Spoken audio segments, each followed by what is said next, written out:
শুভ সন্ধ্যা। সবাইকে শুভেচ্ছা জানিয়ে শুরু করছি শান্তিবাড়ির বিশেষ লাইভ আয়োজন মেয়েদের কথা মেয়েদের জন্য অনুষ্ঠানে। আপনারা জানেন আমরা এই অনুষ্ঠানগুলোতে এমন একটি বিষয় নিয়ে আলোচনা করি যে আলোচনাগুলো আমাদের জীবনের জন্য খুব জরুরি এবং যে তথ্যগুলো আমাদের জানা দরকার, যে সচেতনতাটা আমাদের নিজেদের মধ্যে আসা দরকার, এরকম কিছু বিষয় আমরা খুব সহজ ভাষায় আলোচনা করে আপনাদের কাছে তুলে ধরতে চাই, আপনাদের জিজ্ঞাসাগুলোর উত্তর দিতে চাই। মূলত আমরা মানসিক স্বাস্থ্য এবং নারীর আইনি অধিকার বিষয়ে নানা রকম বিষয় নিয়ে কথা বলি। এর বাইরেও আরো কিছু বিষয় নিয়ে আমরা অনেক সময় কথা বলি, তবে নারীর আইনি অধিকার এবং নারীর মানসিক স্বাস্থ্য আমাদের এই আলোচনায় বেশি গুরুত্ব পেয়ে থাকে। ঠিক তেমনি আজকেও আমরা এমন একটি বিষয় বেছে নিয়েছি যে বিষয়টি নারী পুরুষ সকলের জন্যই খুব জরুরি, খুবই গুরুত্বপূর্ণ একটি বিষয়। বিশেষ করে নারীদের জন্য এই তথ্যগুলি খুব গুরুত্বপূর্ণ বলে মনে করি আমরা, কারণ এই তথ্যগুলো জানে না বলেই নারী নানা সময় নানা রকম সমস্যার সম্মুখীন হয়। সেরকমই একটি বিষয় নিয়ে আলোচনা করার জন্য আজকে আমাদের সঙ্গে আছেন শান্তিবাড়ির আইনজীবী অ্যাডভোকেট ফারহানা আফরোজ রুনা। তিনি আইনজীবী, বাংলাদেশের সুপ্রিম কোর্ট এবং সাবেক সহকারী অ্যাটর্নি জেনারেল। তিনি শান্তিবাড়ির একজন অকৃত্রিম বন্ধু এবং নারীর আইনি পরামর্শ থেকে শুরু করে সব ধরনের সহযোগিতা এবং সেবা দানের জন্য তিনি শান্তিবাড়ির সাথে আছেন, কাজ করছেন। ফারহানা আপা, আপনাকে নারীর কথা নারীর জন্য অনুষ্ঠানে আমন্ত্রণ জানাচ্ছি। কেমন আছেন আপনি? ভালো আছি মুনা আপা, আপনি ভালো আছেন নিশ্চয়ই? হ্যাঁ, আমিও আছি, ভালোই আছি। বিশেষ করে আজকে আলোচনাটা নিয়ে খুবই এক্সাইটেড এই কারণে, কারণ এই বিষয়গুলো আসলে আমিও খুব ভালো করে জানতে চাই, বুঝতে চাই। আমি অনুষ্ঠানের প্রয়োজনে এবং আরো নানা কারণে, হয়তো জীবনের প্রয়োজনে বা লেখালেখির কারণে কিছু কিছু বিষয় আমি জানি সম্পত্তির নামজারি বিষয়ে, কিন্তু এটা আরো আপনার কাছ থেকে জানবো। এখানে দর্শক বলে নি, আজকে ফারহানা আফরোজ রুনা আপার সাথে আমাদের আলোচনার বিষয়টি নির্ধারণ করেছি সম্পত্তির নামজারি বা মিউটেশন, তাই তো রুনা আপা, ঠিক বললাম? হ্যাঁ হ্যাঁ, ঠিক বলেছেন। আচ্ছা, ধন্যবাদ।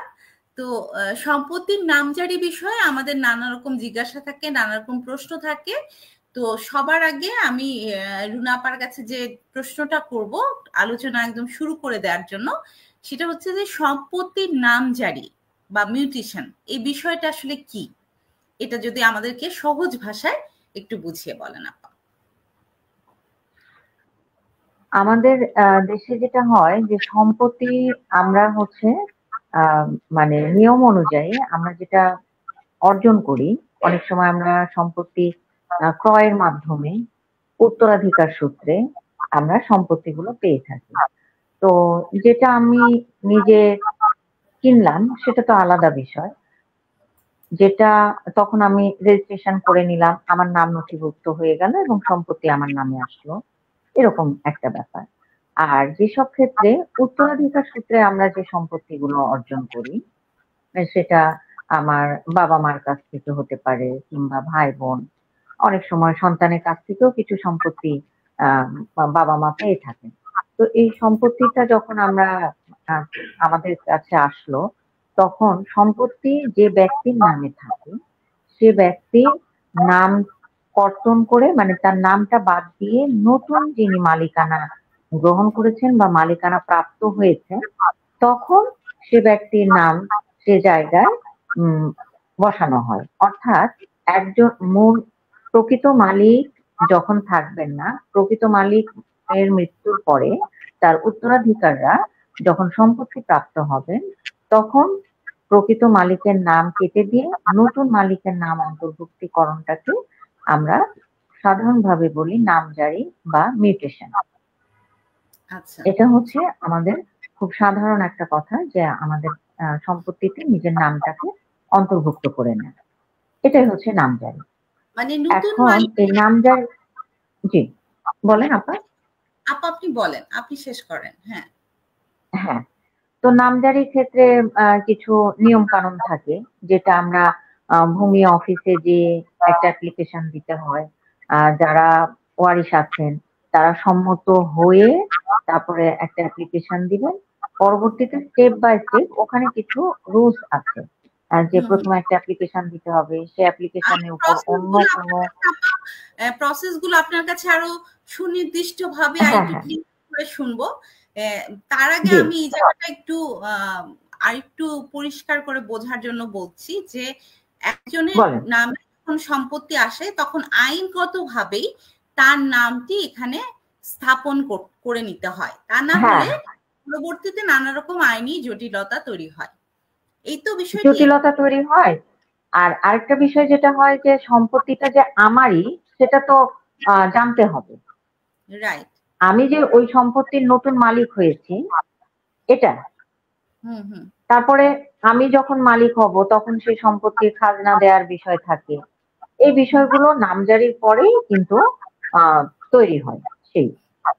আচ্ছা আচ্ছা।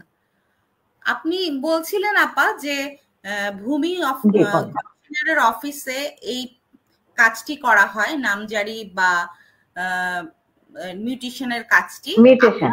জি জি, আপনি যদি একটু কাইন্ডলি আপা আমাদেরকে প্রসেস গুলো একটু একদম শুরু থেকে শেষ পর্যন্ত কি প্রসেসে একটি নামজারি হয় একটি সম্পত্তির, একটু যদি গুছিয়ে বলেন তাহলে আমরা খুবই উপকৃত হব।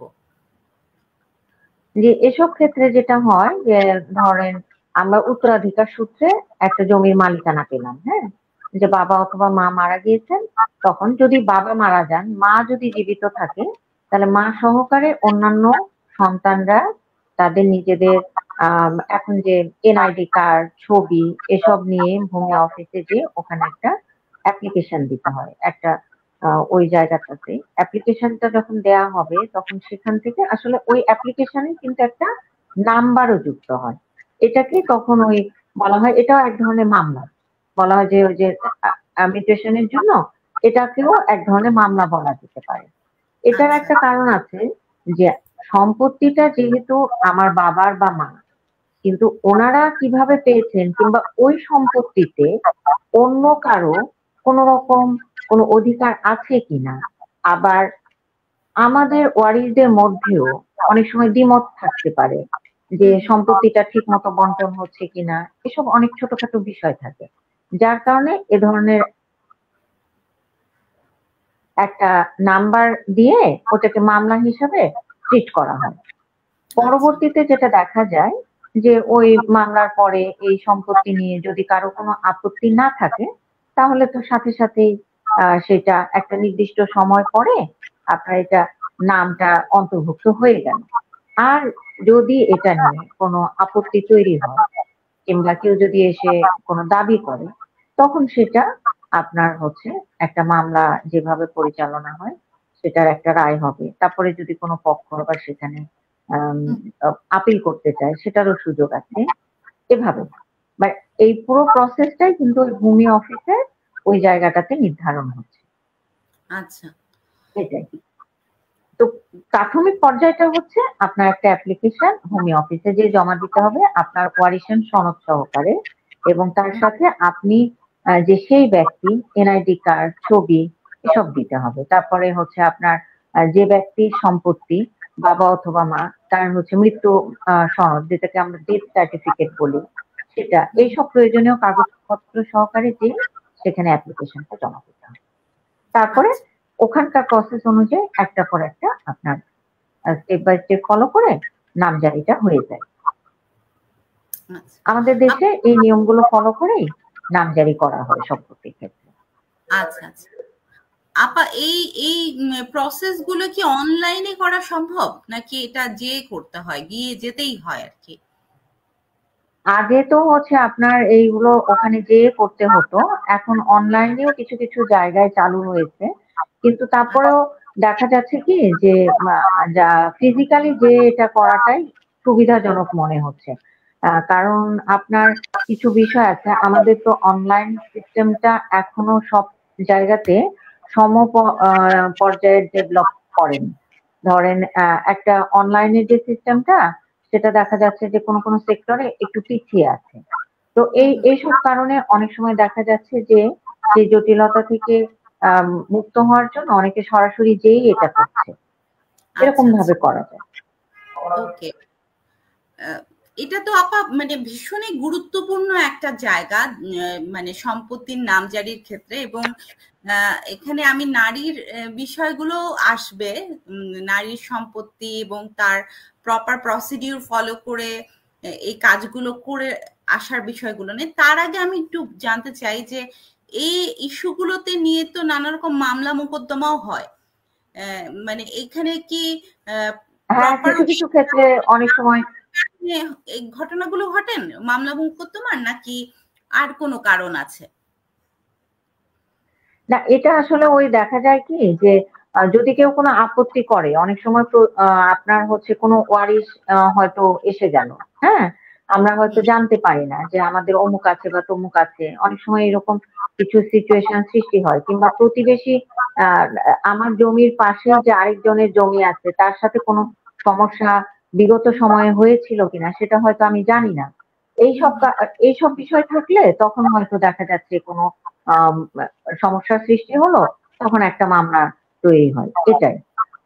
আচ্ছা, এই ধরনের মামলার ক্ষেত্রে আসলে কিরকম সময় লাগে সেটাকে সেটেল ডাউন করতে বা সমাধানে আসতে? আপা, এইটা তো যে কোনো সিভিল মামলাতেই তো আমাদের দেশে একটু সময় বেশি লাগে। কারণ হচ্ছে এখানে ধরেন মামলা করার পর সেখানে একটা কি হয়, প্রথমে একটা নোটিশ সার্ভ করা হয়। নোটিশটা যদি প্রপারলি সার্ভ হয়, তারপরে অপোজিট পার্টি যদি সময় মতো কোর্টে আসে, তাহলে মামলাটা একটু দ্রুত যায়। কিন্তু সিভিল মামলার ক্ষেত্রে হয় কি, যেহেতু এই মামলার আপনার শাস্তি স্বরূপ একটা ফাইন কিংবা ওই জমিটা ফেরত দেওয়া, মানে এই বিষয়গুলো থাকে। আপনার ওই যে যেটাকে আমরা বলি ক্রিমিনাল মামলার ক্ষেত্রে শাস্তির বিষয়টা তো আলাদা। যার কারণে এই মামলাগুলোতে মানুষ খুব একটা ভয় পায় না, মনে করে কি হ্যাঁ মামলা করেছে, আচ্ছা যাচ্ছি দেখছি কি করা যায়, এরকম কিছু বিষয় থাকে। তখন দেখা যাচ্ছে যে তারা কোর্টে হাজির হতে সময় নিচ্ছে। এই সময় নিতেই আবার এক পক্ষ হাজির হলো, তখন দেখা গেল ওই জমি থেকে আরেকজন ওয়ারিশ সূত্রে এসে হাজির হলো, উনি আবার আসলেন আরো কিছুদিন পরে। বুঝতে পেরেছেন যে একটা মামলা করা 6 মাসের মধ্যে একজন, তার আবার 6 মাস পর আরেকজন, এই যে বিষয়গুলো থাকে, তখন দেখা যাচ্ছে একটা মামলা ডিউ টাইমে বাংলাদেশে আসলে কখনোই সম্ভব না। আর সিভিল মামলার ক্ষেত্রে আসলে টাইমের বিষয়টা কখনো প্রেডিক্ট করা যায় না যে এইটুক সময়ের মধ্যে আমি আপনাকে একটা সার্ভিস দিতে পারবো, এটা বলার আসলে সুযোগ নেই। সেক্ষেত্রে বলতে পারি যে মামলার জন্য আমাকে কিছু সময় রাখতেই হবে। এটা মানে দীর্ঘ একটা প্রক্রিয়া, এটা মাথায় নিয়েই আগাতে হবে।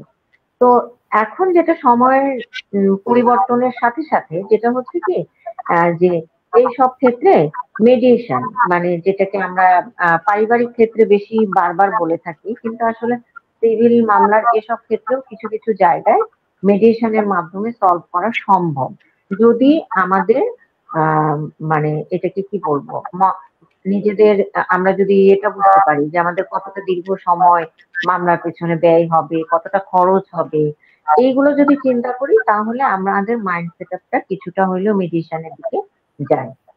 সিভিল মামলাতে সুযোগটা কিন্তু আছে, কিন্তু আমরা সুযোগগুলো নিতে চাই না। এটার কিছু কারণ যে মেডিয়েশনের বিষয়টা আমাদের দেশে এখনো সেভাবে ডেভেলপ হয়নি, আর এটাকে এখনো ধরে নেওয়া হয় যে এটা আপনার শুধুমাত্র পারিবারিক বিষয়গুলোতেই আমরা মাথায় রেখেছি, মানে আমাদের মাইন্ড সেটআপটা খানিকটা এভাবে এগোচ্ছে। কিন্তু আসলে বিষয়টা তা না, আমরা চাইলে এই জায়গাগুলোতেও কিন্তু মিডিয়েশনকে আমরা ব্যবহার করতে পারি, সেই সুযোগটা আমাদের আছে।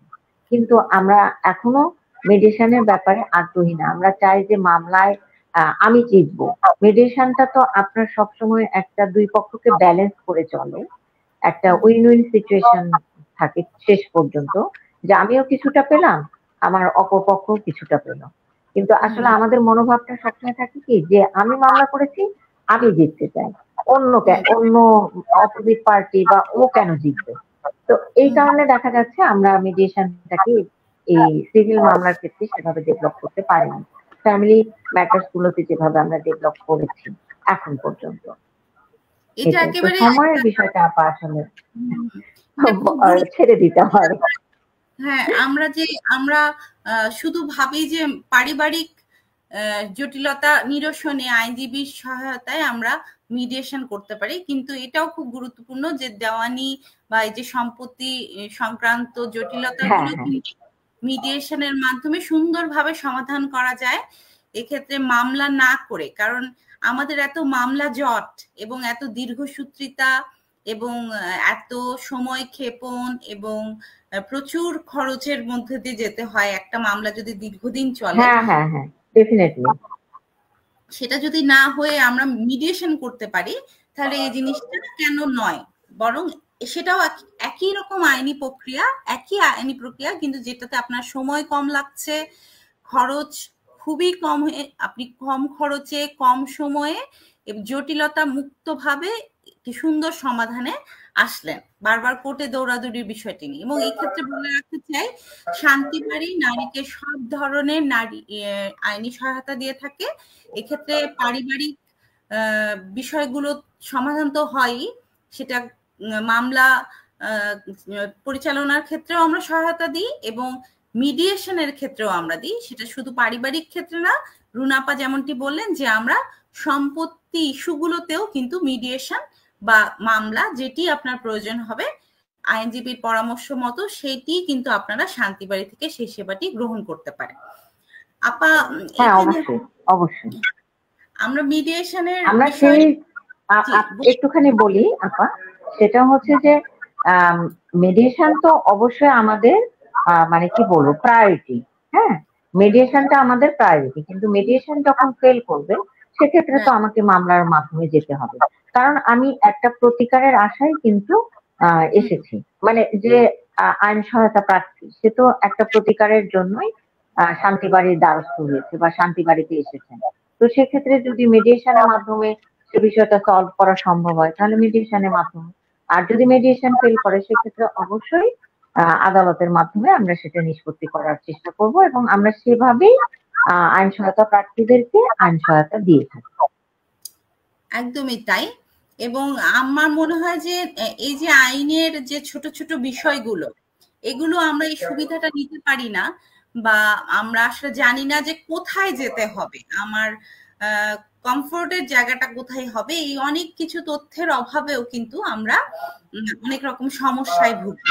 বিশেষ করে নারীরা, তাদের কাছে তথ্যের অভাব একটা খুবই গুরুত্বপূর্ণ সমস্যা বলে আমি মনে করি। তো আইনের এই ছোট ছোট ইস্যুগুলো কিন্তু আমাদের জানা দরকার। আপা, এখানে আমার একটা প্রশ্ন ছিল যেটা আমি ছিলাম যে অনেক কারণে কিন্তু দেখলাম যে নামজারি আবেদনটা নামঞ্জুর হতে পারে। তো সেক্ষেত্রে আপা, যদি নামজারি আবেদন নামঞ্জুর হয়, এটা আপনি একবার একটু বললেন, তাও যদি একটু আমাদের বলেন যে সেক্ষেত্রে কি করার, মানে কি করা যেতে পারে।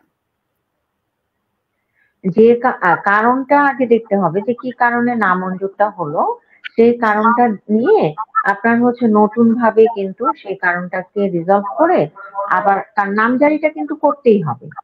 এটা হচ্ছে ম্যান্ডেটরি।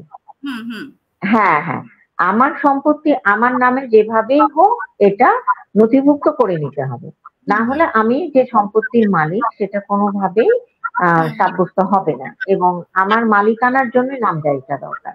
তো কোনো কারণে যদি নামজারি নামঞ্জুর হয়ে থাকে সেক্ষেত্রে সে কারণটা দেখে সে অনুযায়ী নতুন করে আবার আপনার সেই জায়গাটাতে নতুন করে আবার আবেদনের সুযোগ আছে এবং ওই ভূমি অফিসেই সেগুলো করতে হয়। আচ্ছা, ভূমি অফিসেই আবার নতুন করে আমরা আপিল করতে পারি যে নামঞ্জুর হয়েছে, মূল কারণ এটা ছিল, ওটাকে আগে বের করে কারণটা কেন নামঞ্জুর হয়েছে বের করে তারপর আবার সিদ্ধান্তের জন্য আবেদন করা বা আপিল করা। আচ্ছা আপা, এই ক্ষেত্রে আপনার কাছে একটু আমি আরেকটু জানতে চাই, একটু উদাহরণ সহকারে যদি বলেন যে অনেক সময় এরকম যে একটি সম্পত্তি অনেক সময় দেখা যায় যে সন্তানদের একটা অংশ থাকে, বাবা বা মায়ের একটা অংশ থাকে। অংশটির যেটি ধরেন মায়ের অংশ কিংবা বাবার অংশ, বাবা বা মা মারা গেলেন, এক্ষেত্রে নারীর ক্ষেত্রে যে অংশটিতে তার পিতা বা মাতা ছিলেন, যদি ধরেন বোনদের ক্ষেত্রে এই নামজারিটা কতটা গুরুত্বপূর্ণ, যে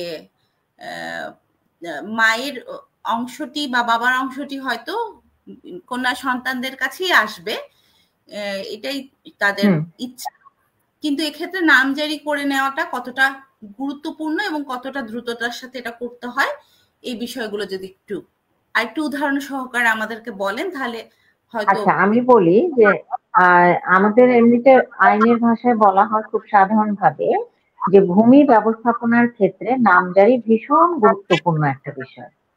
সেটা এমন যদি হয়, প্রথমে হয়তো বাবা মারা গেলেন, মা বেঁচে আছেন, হ্যাঁ, এবং ভাই বোন যারা আছে প্রত্যেকের নামে সেই সম্পত্তিটা নামজারি করা হলো। তারও আবার কিছুদিন পর মা যখন মারা গেলেন তখন মায়ের যে পোর্শনটা, সেটাতে কিন্তু ভাই বোন সবাই কিন্তু অংশীদার, যার যার নির্দিষ্ট অংশ, কিন্তু ওই অংশটুকুতেও কিন্তু করে নিতে হবে। নামজারিটা বাদ দিয়ে আসলে কোনোভাবেই সম্পত্তি নিয়ে কোনো কাজ করার সুযোগ নেই, কারণ ওই নামজারির মাধ্যমে প্রমাণিত হচ্ছে যে ওই সম্পত্তির মালিকানাটা আমার। আচ্ছা, এই বিষয়টা, এবং এটা যত দ্রুত করা যায় তত ভালো। আচ্ছা,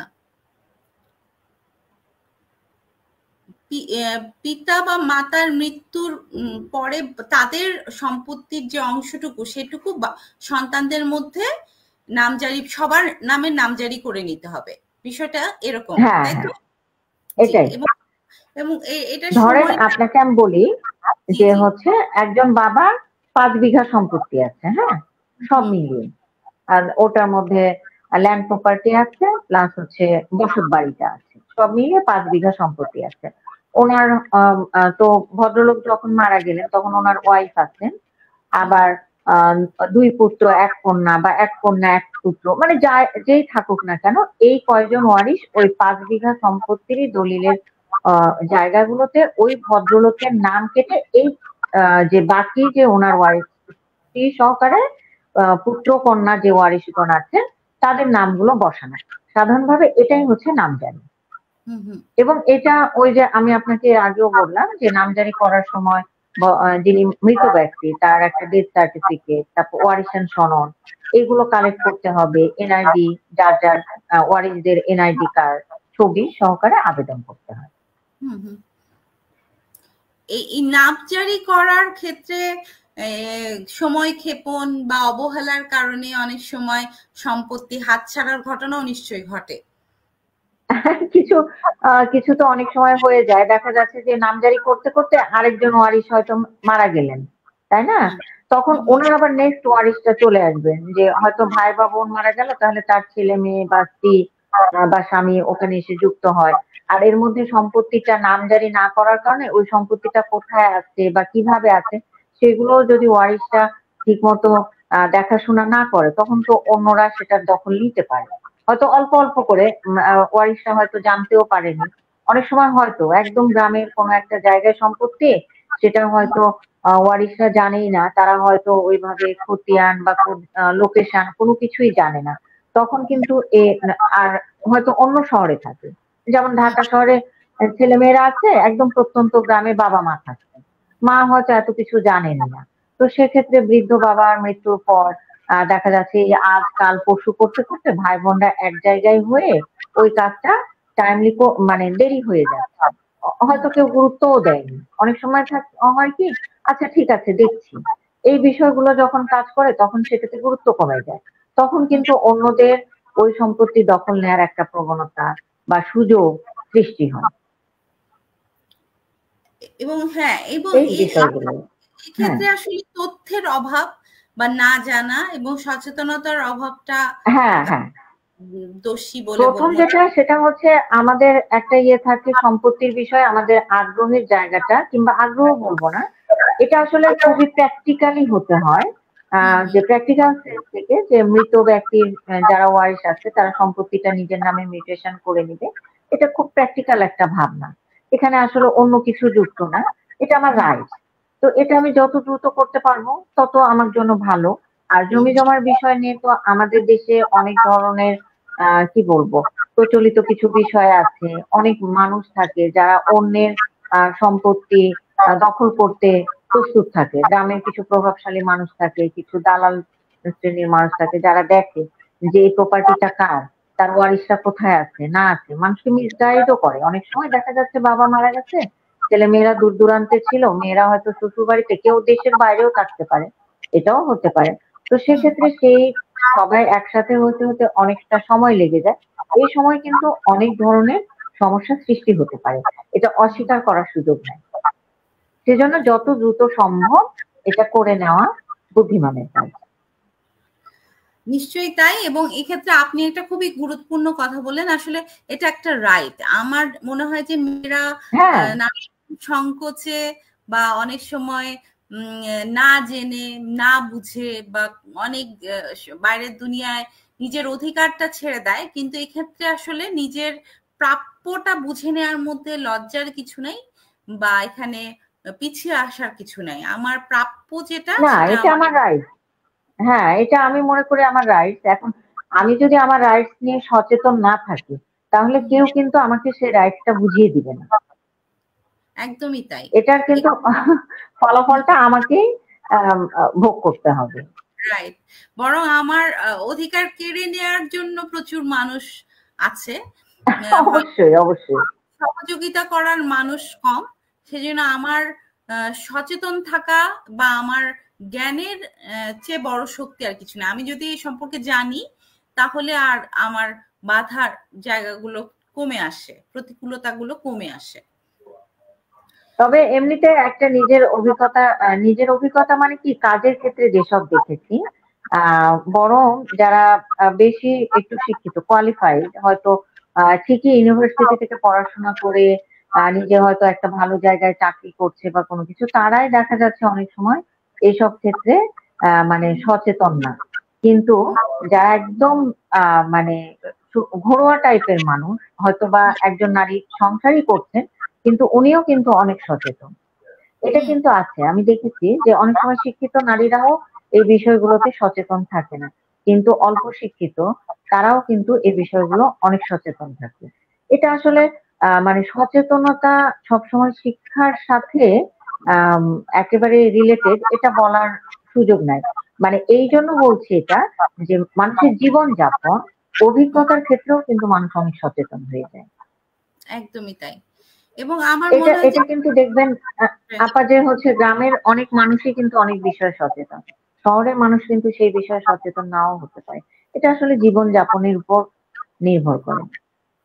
তবে আমি বলবো যে এক্ষেত্রে এখন আসলে আমাদের সবারই সচেতনতা প্রয়োজনটা একেবারে জি, বিকল্প নেই। অবশ্যই, অবশ্যই। এবং এক্ষেত্রে আমাদের যে আমরা যা আমাদের আসলে এটা একটা ঐতিহাসিক ভাবে বা কি বলবো, এটা আসলে যুগের পর যুগ, শতাব্দীর পর শতাব্দী ধরে মেয়েদেরকে এই যে সম্পত্তি, অধিকার, এগুলো থেকে মানে পিছিয়ে রাখাটা একটা প্র্যাকটিসের মধ্যে ছিল আমাদের এই সোসাইটিতে বা রাষ্ট্রে, সমাজে, এখনো আছে, ভেতরে এখনো আছে। ঠিক আছে। তো এই জায়গাটাতে থেকে থেকে মেয়েরাও হয়তো নিজে ছাড় দিতে দিতে অভ্যস্ত হয়ে গেছে যে আচ্ছা ঠিক আছে, আমার সম্পত্তির দরকার নেই বা আমি ওর উপর ডিপেন্ডেন্ট, তোমার চলে যাচ্ছে, ওকে ঠিক আছে আমার ভাই নিয়ে নিক বা আমার স্বামী বা আমার পুত্র সন্তান নিয়ে নিক। এই যে জায়গাগুলো, এই মানসিকতায় চেঞ্জ আসা খুব জরুরি। এবং সেই চেঞ্জটা আনতে হলে আমাকে আইন আমার বন্ধু, আইন অ্যাকচুয়ালি নারীর বন্ধু। যদি আমি আইনটাকে সঠিকভাবে জানি এবং সেই আইনটা থেকে নিজের প্রাপ্যটা বুঝে নেওয়ার জন্য সুবিধা নিতে পারি, তাহলে আইনের পথটা কিন্তু আসলে অত জটিল না এবং হ্যাঁ, সঠিক হ্যাঁ, জটিল হবে না। রাইট, আর সঠিক মানুষ। হয় কি, যে আপনার কথার সাথে আরেকটু আমি যোগ করছি যে এখানে কিছু বিষয় থাকে যে আমি যখন আমার অধিকারের বিষয়টা নিয়ে সচেতন হব, তখন কিন্তু আমাকে কিছুটা হলেও মানে কষ্ট স্বীকার করে নিতে হবে। কারণ এত সহজ তো পথটা না। অনেকেই কষ্টটা নিতে চায় না। আবার সোসাইটি বলেন, ফ্যামিলি বলেন, সেখানে আপনি খুব ভালো হিসাবে ট্রিট হবেন হুম, যখনই তখনই যখন আপনি আপনার রাইটসটা নিয়ে কোনো কথা বলবেন না।